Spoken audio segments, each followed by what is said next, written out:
তাকে এখনো পাওয়া যায়নি। ফ্রন্টম্যান তাকে দ্রুত খুঁজে বের করতে নির্দেশ দেয়, কারণ একটু পরে ভিআইপিরা এখানে আসবে। তখন সে এখানে কোনো ঝামেলা চায় না। যাই হোক, এদিকে প্লেয়ারেরা গণরুমে ফিরে আসে। তারা ভেতরে ঢুকেই দেখে মিনিউ আরামে শুয়ে আছে। মিনিউ জোড়া না পেলেও যেহেতু সে গেমের কোনো রুলস ভাঙেনি, তাই কোনো গেম ছাড়াই সে চতুর্থ রাউন্ড পাস করে গেছে।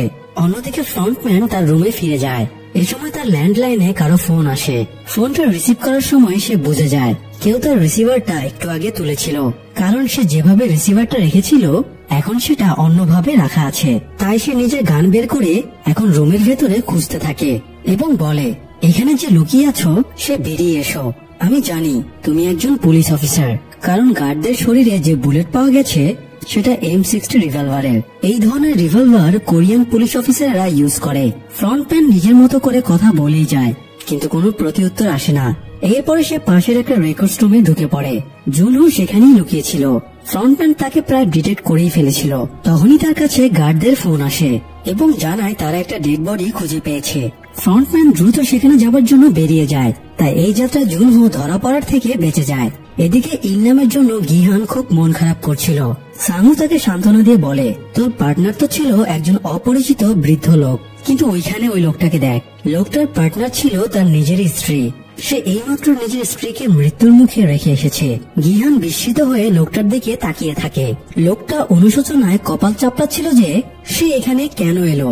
টাকার লোভে এসে এখন তার সবই হারাতে হলো। যাই হোক, অন্যদিকে ফ্রন্টম্যান সমুদ্রের ধারে গিয়ে লাশটা দেখতে পায়। এটা মূলত সেই গার্ডটা জুনহো যাকে মেরে তার ড্রেস এবং মাস্ক পরে দ্বীপে ঢুকেছিল। গার্ডের পকেটে জুনহো তার সার্ভিস আইডি কার্ড ঢুকিয়ে দিয়েছিল, তো ফ্রন্টম্যান আইডি কার্ডটাও পেয়ে যায়। এর মধ্যে তার কাছে ফোন আসে এবং জানানো হয় ভিআইপিরা চলে এসেছে। তাই ফ্রন্টম্যান দ্রুত দ্বীপে তার বসের কাছে ফিরে যায়। ফ্রন্টম্যানের বস একদম অন্য ধরনের স্পেশাল একটা মাস্ক পরে বসেছিল। ইনি মূলত স্কুইড গেমের হোস্ট ছিলেন। পুরো গেমের আয়োজনটা তিনিই করেছেন। ফ্রন্টম্যান বসকে জানায় ভিআইপিরা চলে এসেছে। বস জানায় সে আজ ভিআইপিদের সাথে দেখা করতে পারবে না, তাই ফ্রন্টম্যানই যেন সবকিছু সামলে নেয়। তাই একটু পরে ফ্রন্টম্যান গিয়ে ভিআইপিদের অভ্যর্থনা জানায়। মোট 6 জন ভিআইপি এসেছে। ভিআইপিরাও স্পেশাল ধরনের মাস্ক পরে এসেছিল। ফ্রন্টম্যান ভিআইপিদের ভেতরে নিয়ে যায়। ভিআইপিরা মূলত এখানকার খেলা দেখে আনন্দ বিনোদন করতেই এখানে এসেছে। যাই হোক, এদিকে জুনহোর পরিচয় যেহেতু গার্ডেরা জেনে গিয়েছিল, তাই সে এবার নিজের পরিচয় লুকাতে ভিআইপিদের দেখাশোনার জন্য যেসব ওয়েটার ছিল সেই ওয়েটারদের একজনকে মেরে তার ছদ্মবেশ ধারণ করে। তারপরে নিজের ফোনটা পোশাকের হাতার ভেতরে কৌশলে রেখে দেয়, যাতে সে ভিডিও রেকর্ড করে প্রমাণ জোগাড় করতে পারে। তো এরপরে সে ড্রিঙ্ক নিয়ে ভিআইপিদের সার্ভ করে। অন্যদিকে প্লেয়ারদের একটু চোখ লেগে এসেছিল। হঠাৎ সাইরেন শুনে তারা চোখ মেলে দেখে স্ত্রীকে হারানো লোকটা গলায় দড়ি দিয়ে আত্মহত্যা করেছে। এই লোকটা মরার পরে প্লেয়ার সংখ্যা 16 জনে নেমে আসে। এই 16 জনকে পঞ্চম রাউন্ডের জন্য প্লেগ্রাউন্ডে নিয়ে যাওয়া হয়। তারা প্লেগ্রাউন্ডে এসে 16টা ডামি দেখতে পায়। সেগুলোতে একটা করে নম্বরের লেভেল পড়ানো ছিল, আর 16টা ডামিতে 1, 2, 3 করে 16 পর্যন্ত নম্বর লেখা ছিল। প্রত্যেকটা প্লেয়ারকে তাদের পছন্দ মতো নম্বর সিলেক্ট করতে বলা হয়। গিহান আগের খেলাগুলোকে অ্যানালাইসিস করে ভাবতে থাকে কোন নম্বরটা সিলেক্ট করলে গেম কম রিস্কি হবে। তো ভাবতে ভাবতেই দেখা যায় দুটো বাদে সবগুলো নম্বর অন্যদের সিলেক্ট করা হয়ে গেছে।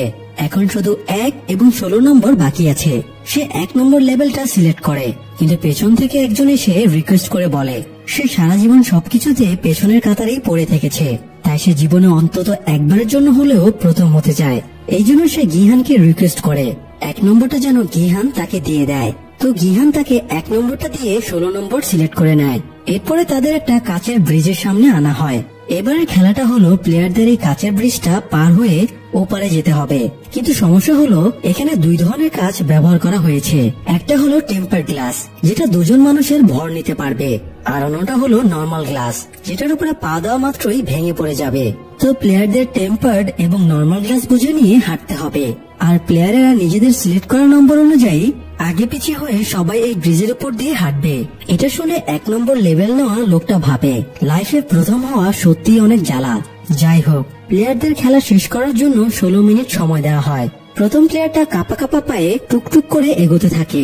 প্রথম ধাপে সে টেম্পার্ড গ্লাসের উপরে দাঁড়ালেও সেকেন্ড ধাপে সে নর্মাল গ্লাসে পা দিয়ে ফেলে এবং গ্লাস ভেঙে নিচে পড়ে তৎক্ষণাৎ মারা যায়। এভাবে পরপর কয়েকজন প্লেয়ার ভুল কাছে পা রেখে মারা যায়।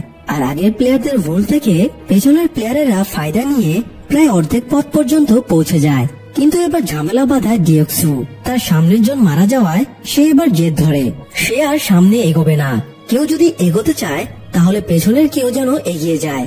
তো একজন প্লেয়ার এতে রেগে গিয়ে তাকে ধাক্কা দিতে গেলে উল্টো সেই তাকে ধাক্কা দিয়ে ফেলে দেয়। এরপরে ডিওক্সুর কাছে মিনিউ এগিয়ে আসে।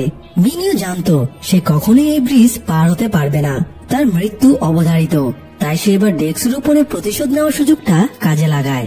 ডেক্সু প্রতারণা করে মিনিউকে টিম থেকে বাদ দিয়েছিল। সেই প্রতিশোধ নিতে মিনিউ ডেক্সুকে জড়িয়ে ধরে, তারপরে তাকে নিয়ে নিচে লাফ দেয়। ফলে দুজনেই একসাথে মারা যায়। এরপরে বাকি থাকে আর মাত্র 4 জন, গিহান, সাংইউ, কাং এবং আরেকজন লোক। এই লোকটা জানায় সে 30 বছর ধরে গ্লাস ফ্যাক্টরিতে কাজ করেছে, তাই সে টেম্পার্ড আর নর্মাল গ্লাসের পার্থক্য বোঝে। সে আলোর প্রতিফলন দেখে খুব সাবধানে এগোতে শুরু করে। তার দেখা থেকে বাকি 3 জনও এগোতে থাকে, আর 2-3 কদম এগোলেই তারা ব্রিজটা পার হয়ে যেত। কিন্তু এই লোকটার ট্রিক্স ফ্রন্টম্যান বুঝে যায়, তাই সে ওখানকার সব লাইট অফ করে দেয়। ফলে লোকটা আর আসল নকলের মধ্যে পার্থক্য বুঝতে পারছিল না। তাই সে জিজ্ঞেস করে কারো কাছে মেটালের কিছু আছে কিনা। গিয়ানের কাছে একটা মার্বেল ছিল, সে মার্বেলটা লোকটাকে দেয়। লোকটা কাচের উপর দিয়ে মার্বেলটা গড়িয়ে দেয় এবং শব্দ শুনে আসল নকলের পার্থক্য বোঝার চেষ্টা করে। কিন্তু সে বুঝতে পারে না ডানের গ্লাসটা আসল নাকি বামের গ্লাসটা আসল। এদিকে খেলার টাইমও শেষ হয়ে আসছিল। এই সময় সাংও একটা নির্মম কাজ করে ফেলে, সে লোকটাকে ধাক্কা দিয়ে ফেলে দেয়। এতে লোকটা নর্মাল গ্লাসের উপরে পড়ায় সেটা ভেঙে নিচে পড়ে যায়, আর সাংও বাকি 2টো ধাপ ইজিলি পার হয়ে যায়। তার দেখা দেখি গিহান আর কাংও সময় শেষ হবার 1 মুহূর্ত আগে ওপারে পৌঁছে যায়। আর টাইম শেষ হওয়া মাত্রই ক্লাসের ব্রিজটা বিস্ফোরিত হয়। বিস্ফোরণের কাজ চারিদিকে ছড়িয়ে পড়ায় তারা 3 জনই কম বেশি আহত হয়। এদিকে জুনহুকে একজন ভিআইপি ভেতরের রুমে নিয়ে গিয়ে মাতাল অবস্থায় উল্টাপাল্টা কিছু করার চেষ্টা করছিল। তখন জুনহু তার দিকে গান পয়েন্ট করে এবং তার ভিডিও করে নেয়। এরপরে তাকে অজ্ঞান করে দিয়ে পালিয়ে যায়। এই ব্যাপারটা ফ্রন্টম্যান শোনা মাত্রই ছুটে সেখানে যায়। এরপর সে জুনহুকে খুঁজতে শুরু করে এবং দেখে এখানকার সিক্রেট সুড়ঙ্গ দিয়ে জুনহু পালিয়ে যাচ্ছে। জুনহু সেখান থেকে বেরিয়ে একটা অক্সিজেন সিলিন্ডার নিয়ে সমুদ্রের মধ্যে ঝাঁপিয়ে পড়ে। তাকে ধরতে ফ্রন্টম্যান এবং গার্ডেরাও ট্রলার নিয়ে সমুদ্রে নেমে পড়ে। জুনহু সমুদ্রের পাশের একটা পাড়ে উঠে আড়ালে লুকিয়ে পড়ে। সে তার ঊর্ধ্বতন কর্মকর্তাকে ফোন দিয়ে এখানে ব্যাকআপ পাঠাতে বলে। নেটওয়ার্কে ঝামেলা দিচ্ছিল, তাই সে তার ফোনে রেকর্ড করা সব ফটো ভিডিও থানায় পাঠিয়ে দেয়। কিন্তু সমস্যা হলো এখানে নেটওয়ার্ক প্রায় ছিলই না। 1 মুহূর্তের জন্য নেটওয়ার্ক এসে আবার হারিয়ে যাচ্ছিল, তাই এভিডেন্স গুলো সেন্ড হচ্ছিল না। এর মধ্যে আমার ফ্রন্টম্যান গার্ডদের নিয়ে সেখানেও পৌঁছে যায়। তাই জুনহু পালানোর চেষ্টা করে, কিন্তু এক পর্যায়ে সে একটা টিলার উপরে এসে দাঁড়ায়। সামনে এগোনোর আর পথ নেই, সামনে শুধুই মহাসমুদ্র। তাই গার্ডেরা তাকে ধরে ফেলে। জুনহু গান বের করে অ্যালার্ট করে দেয়, কেউ তার কাছে আসলে সে গুলি করবে। এ সময় ফ্রন্টম্যান এগিয়ে আসে এবং জুনহুকে শান্ত করার চেষ্টা করে। সে জুনহুকে তার সাথে আসতে বলে, বিনিময়ে সে জুনহুকে বাঁচার সুযোগ দেবে। জুনহু তার কথা না শুনে তাকে গুলি চালিয়ে দেয়। গুলিটা ফ্রন্টম্যানের কাঁধে লাগে, তবুও ফ্রন্টম্যান কিছুই বলে না। সে এবার নিজের মাস্কটা খুলে ফেলে। ফ্রন্টম্যানকে দেখে জুনহু তাজ্জব হয়ে যায়। এই ফ্রন্টম্যানই হলো জুনহুর হারানো ভাই ইনহো, যার খোঁজে সে এখানে এসেছিল। জুনহু ফ্রন্টম্যানের কথা না শোনায় বাধ্য হয়ে ফ্রন্টম্যান তাকে গুলি চালায়। গুলি খেয়ে জুনহু সমুদ্রের মাঝে পড়ে যায়। এদিকে রুমে ফিরে এসে গিহান সাংহুর সাথে একটু ঝামেলা বাঁধিয়ে দেয়। সাংহু ওইভাবে স্বার্থপরের মতো লোকটাকে ধাক্কা দিয়ে ফেলে দিল। এটা গিহান মেনে নিতে পারছিল না। লোকটাকে মুভ করার সুযোগ দেওয়া উচিত ছিল, হয়তো সে সঠিক গ্লাসের উপরেই মুভ করত। তো এই ব্যাপারটা নিয়ে দুজনের আদর্শের লড়াই শুরু হয়ে যায়। এই সময় কয়েকজন গার্ড বক্স সাথে সেখানে চলে আসে। গার্ডেরা তাদের বক্সগুলো দিয়ে দ্রুত রেডি হয়ে নিতে বলে। কারণ ফ্রেশ হবার জন্য ওয়াশরুমে ঢোকে। তার পেটে একটা বড় কাচের টুকরো ঢুকে গিয়েছিল। সে অনেক কষ্টে সেটা বের করে। নিজের জামা ছিঁড়ে ক্ষতটা বেঁধে সে রক্তপাত বন্ধ করার চেষ্টা করে। গার্ডেরা বক্সের ভেতরে সুন্দর পরিচ্ছন্ন ড্রেস দিয়েছিল। সবাই সেই ড্রেস পরে পরিপাটি হয়ে ডিনার টেবিলে আসে। তারা 3 জন ফাইনাল রাউন্ডে পৌঁছে যাওয়ায় তাদেরকে অভিনন্দন জানানো হয়। এরপরে তাদেরকে ভালো খাবার খেতে দেওয়া হয়। অনেকদিন পরে তারা তৃপ্তি করে খাবার খায়। খাওয়া শেষ হলে গার্ডেরা প্লেট বাটি সবকিছুই নিয়ে যায়, শুধু ছুরিটা সেখানে রেখে যায়। এটা দেখে 3 জনই পরবর্তী গেমের ব্যাপারে আন্দাজ করতে পারে। তারা নিজেদের ছুরি নিয়ে রুমে ফিরে আসে এবং চুপচাপ বসে থাকে। কিছুক্ষণ পরে গিহান কাংয়ের কাছে যায়। কাং সতর্ক হয়ে নিজের ছুরিটা বের করে। তখন গিহান বলে, আমি চাইলে তোমাকে আগেই মেরে ফেলতে পারতাম, আমি তোমাকে মারতে আসিনি। আমি ছুরিটা সাঙ্গুর কাছ থেকে নিজেকে প্রোটেক্ট করার জন্য নিয়ে এসেছিলাম। সাঙ্গুকে আমি আর এক বিন্দুও বিশ্বাস করি না। এরপরে গিহান ছুরিটা নিজের পকেটে ঢুকিয়ে কাংকে জিজ্ঞেস করে তার কোনো সমস্যা হয়েছে কিনা, তাকে কেমন যেন দুর্বল দেখাচ্ছে। কাং নিজের ইনজুরির কথা স্বীকার করে না। গিহান বলে তারা দুজনে টিম বানিয়ে সাঙ্গুকে হারিয়ে দেবে, তারপরে এখানকার টাকাগুলো দুটো ভাগে জিতে নিয়ে বাড়ি ফিরে যাবে। কাং জিজ্ঞেস করে এত টাকা দিয়ে গিহান কি করবে। গিহান জানায় সে প্রথমে নিজের ধার বাকি শোধ করবে, এরপরে মায়ের জন্য মার্কেটে বড় একটা দোকান বানাবে, আর সবশেষে সে একজন আদর্শ বাবা হয়ে উঠবে। এরপর গিহান কাংকে জিজ্ঞেস করে সে টাকা দিয়ে কি করবে। কাং জানায় সে তার ছোট ভাইকে অনাথ আশ্রমে রেখে এসেছে এবং তাকে প্রমিস করেছে যেদিন সে নিজেদের জন্য বাড়ি কিনতে পারবে সেদিন তাকে ফিরিয়ে আনবে। গিহান ভরসা দিয়ে বলে এখানে জেতার পরে যা টাকা পাওয়া যাবে তাতে আরামসে কাংয়ের স্বপ্ন পূরণ হয়ে যাবে। কিন্তু কাং জানতো তার সময় শেষ, তাই সে গিহানকে প্রমিস করায় এখান থেকে তাদের দুজনের মধ্যে যে বেঁচে ফিরবে সে অন্যজনের ফ্যামিলির খেয়াল রাখবে। গিহান কাংয়ের কথা মেনে নেয়। ততক্ষণে অতিরিক্ত রক্তক্ষরণে কাং ঢলে পড়েছিল। গিহান এবার কাংয়ের ক্ষতটা দেখতে পায় এবং তাকে বাঁচাতে উদ্গ্রীব হয়ে ওঠে। সে দরজার কাছে গিয়ে গার্ডদের কাছে সাহায্যের জন্য ডাকতে থাকে। একটু পরে রুমের আলো জ্বলে ওঠে এবং গার্ডেরা রুমে প্রবেশ করে। গার্ডেরা হাতে করে কফিন নিয়ে এসেছিল। কফিন দেখে গিহান বিচলিত হয়ে পেছনে ফিরে তাকায় এবং দেখে কাং মরে পড়ে আছে, আর তার কাছে সাঙ্গু রক্তমাখা ছুরি নিয়ে দাঁড়িয়ে আছে। গিহান যখন দরজায় গার্ডদের সাহায্যের জন্য ডাকছিল, সাঙ্গু সেই সুযোগে কাংকে ছুরি দিয়ে হত্যা করে। গিহান সাঙ্গুর উপরে খুব রেগে যায় এবং নিজের ছুরি বের করে তাকে ঘায়েল করতে যায়, কিন্তু গার্ডেরা দুজনকেই আটকে দেয় এবং সরিয়ে নেয়। আসলে গেমের লাস্ট রাউন্ডটা দুজন প্লেয়ারের মধ্যে হবার কথা, কিন্তু তারা 3 জন প্লেয়ার ছিল, তাই একজনকে সরিয়ে দিতেই গার্ডেরা তাদেরকে ছুরি দিয়েছিল। সাঙ্গু ব্যাপারটা বুঝতে পেরেই কাংকে হত্যা করে। অন্যদিকে এই গেমের লাস্ট রাউন্ডের আয়োজন শুরু হয়ে যায়। লাস্ট রাউন্ডের নাম ছিল স্কুইড গেম। আমরা যেমন ছোটবেলায় গোল্লাছুট কানামাছি খেলে বড় হয়েছি, কোরিয়ানরাও তেমনি ছোটবেলায় স্কুইড গেম খেলে মূলত বড় হয়। যাই হোক, এই গেমের জন্য একটা ছক কাটা হয়। এই ছকে দুটো দল থাকে, ডিফেন্স এবং অফেন্স। যে অফেন্স চুজ করবে তার কাজ হলো ডিফেন্সে যে থাকবে তাকে কাটিয়ে স্কুইড ছকের মাথায় পৌঁছানো। ডিফেন্সকে পার করে স্কুইডে মাথা ছুঁতে পারলেই অফেন্সে থাকা প্লেয়ার জিতে যাবে, আর যে ডিফেন্স করবে তার কাজ হলো অফেন্সকে স্কুইডের মাথায় যাওয়া থেকে আটকানো।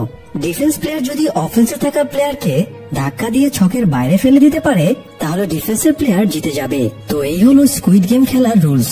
তবে এখানকার স্কুইড গেমের রুলস নিশ্চয়ই এত সহজ হবে না। এখানকার প্রধান রুলসই হলো একজন প্লেয়ারকে অবশ্যই মরতে হবে। প্রতিদ্বন্দ্বী প্লেয়ার মরলে তবেই অপরজন বিজয়ী হবে। তো যাই হোক, খেলা শুরুর আগে গিহান এবং সাঙ্গুর মাঝে একজন গার্ড টস করে। গিহান টসে জিতে অফেন্স করার সিদ্ধান্ত নেয়। এরপরে তার স্কুইড ছকের ভেতরে ঢোকে।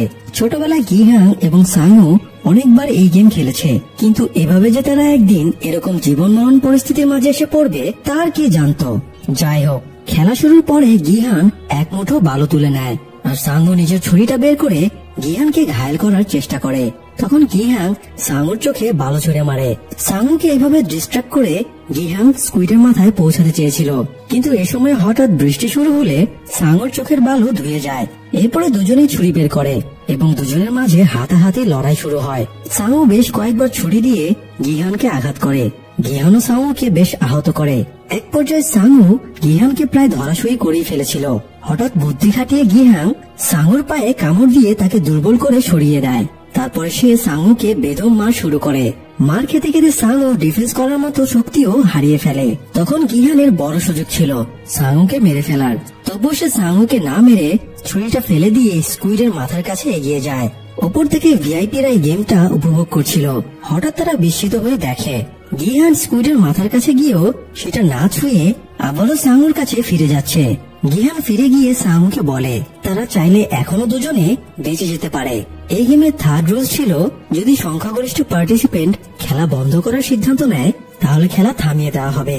তাই রুলস অনুযায়ী গিহান এবং সাঙ্গু যদি খেলা বন্ধ করার পক্ষে ভোট দেয় তাহলে খেলা বন্ধ হয়ে যাবে, যদিও এই ক্ষেত্রে তারা এই গেম থেকে একটা টাকাও পাবে না। গেম সম্পূর্ণ না করায় তাদের খালি হাতে ফিরতে হবে। তবু গিহান সাঙ্গুকে অফার দেয় খেলা অফ করে তারা দুই বন্ধু আবারও বেঁচে ফিরে যেতে পারবে। কিন্তু এই পর্যায়ে এসে নিজের নীতি নৈতিকতা সব জলাঞ্জলি দেবার পরেও সাঙ্গু আর হেরে যাওয়ার জন্য ইচ্ছুক ছিল না।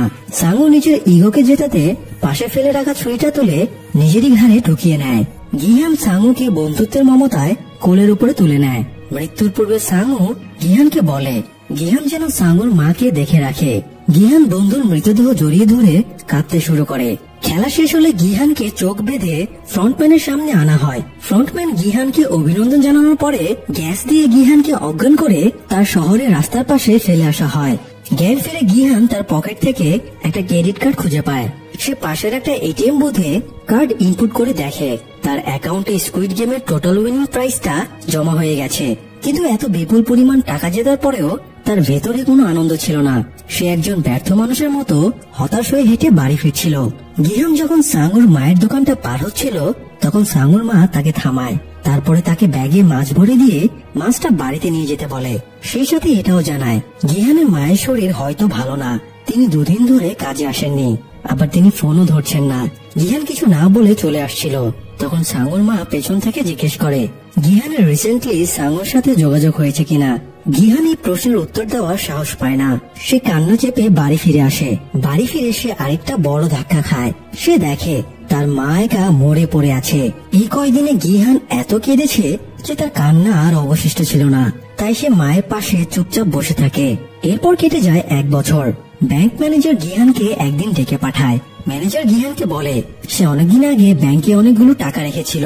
এই টাকাতে তো সে বেশি ইন্টারেস্ট পেত না, তাই ম্যানেজার তাকে ইন্টারেস্ট বেশি পাওয়ার সুযোগ করে দিতে চাইছিল। কিন্তু গিহানের তার টাকার উপরে কোনো আগ্রহ ছিল না, এমনকি সে গেমে জিতে আসা কোনো টাকা তুলেও নি। যদিও ফিরে আসার দিনে চেকিং এর জন্য 1000 ওন সে উইথড্র করেছিল। যাই হোক, গিহান ম্যানেজারকে অবাক করে দিয়ে তার কাছে 10,000 ওন ধার চায়। ম্যানেজার তাকে টাকাটা দিলে সে টাকাটা দিয়ে 1 বোতল বিয়ার কিনে নদীর ধারে বসেছিল। তখন একজন মহিলা তার কাছে ফুল বিক্রি করতে আসে। মহিলা অনুরোধ করে সন্ধ্যার মধ্যে ফুলগুলো বিক্রি করতে না পারলে কাল সব ফুল ফেলে দেওয়া লাগবে। তাই গিহান মহিলাকে কিছু টাকা দিয়ে দেয় আর মহিলা সেখানে একটা ফুল রেখে যায়। গিহান খেয়াল করে ফুলের সাথে স্কুইড গেমের লোগো লাগানো একটা কার্ড রয়েছে। কার্ডে একটা জায়গার অ্যাড্রেস লেখা ছিল। গিহানকে সেখানে যেতে বলা হয়েছে। তো গিহান ঠিকানা মতো জায়গায় গিয়ে দেখে একটা বোর্ডে মুমূর্ষু অবস্থায় বৃদ্ধ ইলনাম শুয়ে আছে। ইলনামের তো 4র্থ রাউন্ডেই মরে যাওয়ার কথা ছিল, তাহলে সে এখনো বেঁচে আছে কিভাবে? গিহান বুঝে যায় এই গেমের পেছনে আসল মাস্টারমাইন্ড তাহলে এই লোকটাই। গিহান জিজ্ঞেস করে ইলনাম এরকম কেন করলো। ইলনাম জানায় তার কাছে অনেক টাকা থাকলেও তার জীবন ছিল একঘেয়েমি, মনে কোনো আনন্দ ছিল না। সে তার ক্লায়েন্টদেরকেও একই কথা বলতে শুনতো যে তাদেরও লাইফে আনন্দ বিনোদনের কিছুই নেই। তাই ইলনাম সবাইকে নিয়ে একটা ভিন্ন কিছু করার প্ল্যান বানায়। আর এই ভিন্ন কিছুর আইডিয়া থেকেই তার মাথায় স্কুইড গেমের প্ল্যান আসে। মানুষকে টাকার জন্য এভাবে খেলতে লড়াই করতে দেখে তার আনন্দ পেত। গিহান এবার জিজ্ঞেস করে ইলনাম তো নিজেই গেমের হোস্ট, তাহলে সে কেন খেলায় অংশগ্রহণ করলো? ইলনাম জানায় সে যখন ছোট ছিল তখন খেলাধুলা করে সে অনেক আনন্দ পেত। এখন এই বৃদ্ধ বয়সে মৃত্যুর আগে সে ছোটবেলার মতো আবারও আনন্দ পেতে চাইছিল। তাছাড়া দর্শকের আসনে বসে খেলা দেখে যেমন আনন্দ পাওয়া যায়, খেলায় অংশগ্রহণ করে তার চেয়ে অনেক বেশি আনন্দ পাওয়া যায়। গিহান এবার জিজ্ঞেস করে আপনি আমার সাথে দেখা করতে চাইছিলেন কেন? ইলনাম জানায় সে গিহানের সাথে খেলে অনেক মজা পেয়েছে। সে গিহানের প্রতি কৃতজ্ঞ। তাছাড়া সে শুনেছে গিহান গেমে জেতা কোনো টাকাতেই হাত দেয়নি, এই জন্য সে জানতে চাইছিল গিহান তার কর্মের জন্য অনুতপ্ত কিনা। ইলনাম গিহানকে জানায় এই টাকা সে পরিশ্রম করে উপার্জন করেছে, এই টাকা নিজের জন্য খরচ করার সম্পূর্ণ অধিকার গিহানের রয়েছে। তো কথা বলতে বলতে একসময় ইলনাম নিস্তেজ হয়ে যায়। গিহান তাকিয়ে দেখে ইলনাম দুনিয়ার সমস্ত আনন্দ ত্যাগ করে অবশেষে পরপারে পাড়ি জমিয়েছে।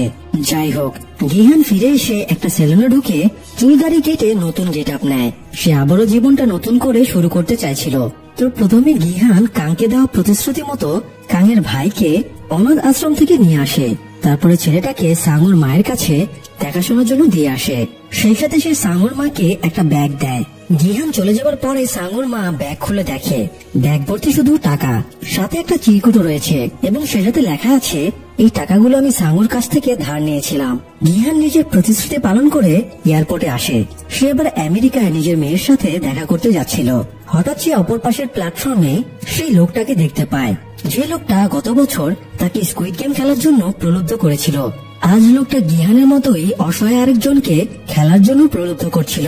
গিহান দ্রুত তার দিকে দৌড়ে যায়, কিন্তু লোকটা ততক্ষণে একটা মেট্রোতে উঠে চলে যায়। তখন গিহান প্ল্যাটফর্মে থাকা অসহায় লোকটার কাছ থেকে স্কুইড গেমের কার্ডটা কেড়ে নেয় এবং তাকে বলে সে যেন কখনোই এই গেমের পথে পা না বাড়ায়। এরপরে গিহান কার্ডটা নিয়ে চলে যাচ্ছিল, কিন্তু ফ্লাইটে ওঠার আগ মুহূর্তে সে আবারও গেমে ফেরত যাওয়ার সিদ্ধান্ত নেয়। সে কার্ডে থাকা নম্বরে ফোন দিয়ে পার্টিসিপেট করতে চায়। তারপরে বলে, আমি দেখতে চাই তোমরা কারা আর কেনই বা এই নৃশংস গেমটা তোমরা চালু করেছো। আমি তোমাদের এবার ছাড়বো না। ফোনের ওপাশের লোকটা গিহানকে থ্রেট দিয়ে বলে, প্লেয়ার নম্বর 456, যদি বাঁচতে চাও তবে প্লেন ধরে নিজের গন্তব্যে চলে যাও, নাহলে তোমার কপালে দুঃখ আছে। গিহান কিছু না বলে ফোনটা কেটে দেয় এবং মেয়ের সাথে দেখা করার সিদ্ধান্ত বাদ দিয়ে গেমটা আবারও খেলার জন্য ফিরে আসে। সেই সাথে স্কুইড গেমের প্রথম সিজন এখানে শেষ হয়ে যায়। দর্শক, স্কুইড গেমের দ্বিতীয় সিজন আগামী 26 তারিখে রিলিজ পাবে। এই সিজনটিতে যদি আপনাদের যথেষ্ট সাড়া পায়, তাহলে দ্বিতীয় সিজনের এক্সপ্লেইন নিয়ে আমরা আবারও হাজির হব। তাই নিজের মতামত জানিয়ে দিয়ে আমাদের পাশেই থাকুন। ধন্যবাদ।